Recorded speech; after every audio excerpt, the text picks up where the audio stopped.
Hey everybody, I am going to show you how to take care of your handmade wooden whisk.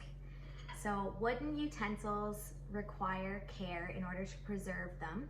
If your dough whisk requires cleaning, what you're going to use is some type of damp cloth. So just a damp cloth and wipe it down. You could use a damp sponge. I will insert a video here and show you how I tend to do that. Did you see many else? She on there? Yeah, let's see. See what? Wow. It's very sticky. Yeah.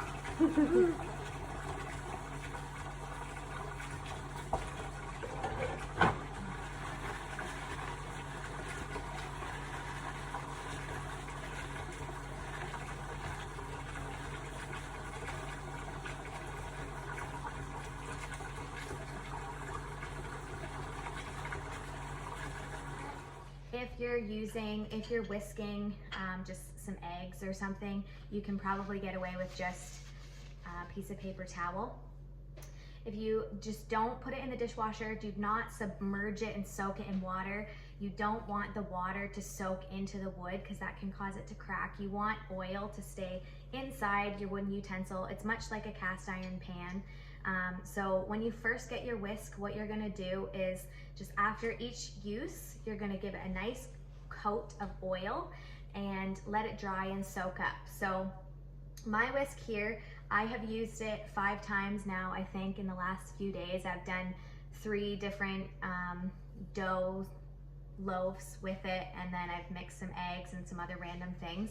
And it doesn't, you can see it doesn't look too dry. It's a little bit dry, but what I've done is I've washed it off and I have just set it out so it's dry. Usually what I do is I just set it in the window. I just wash it off and I set it in the window, and then once in a while I will oil it down. So this is nice and dry, and what I'm gonna do is I'm just gonna take whatever oil I have in my kitchen and I'm going to put a nice coat of oil on it. You could use a mineral oil, a cutting board oil, just olive oil. I'm just gonna use some avocado oil. And what it's just gonna do is help to keep your whisk sealed with oil to help keep it preserved. So you can just apply it with your fingers, or you could do a rag or some paper towel. And I'm just gonna grab my oil. Okay, so I have some avocado oil here.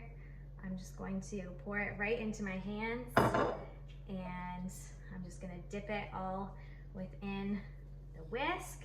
And I'm just gonna put a nice good coat all over it. And then I'm just gonna set it on top of this glass here to let it soak up the oil. And you can wait 5 to 10 minutes and wipe it off, or you could just leave it here and come back and later when you're gonna use it again, just wipe off the excess oil.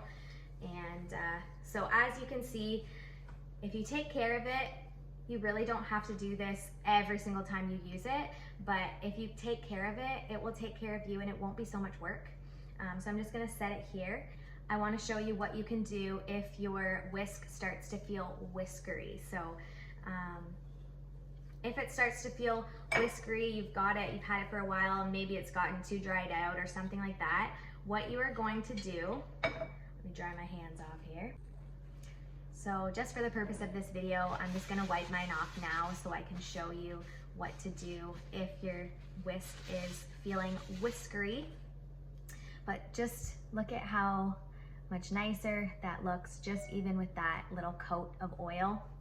One tip too you can do is if you're going to use your whisk in something prior to using it, you can just add a little coat of oil, wipe it off, and then use it, and it will just help to give it that extra protection.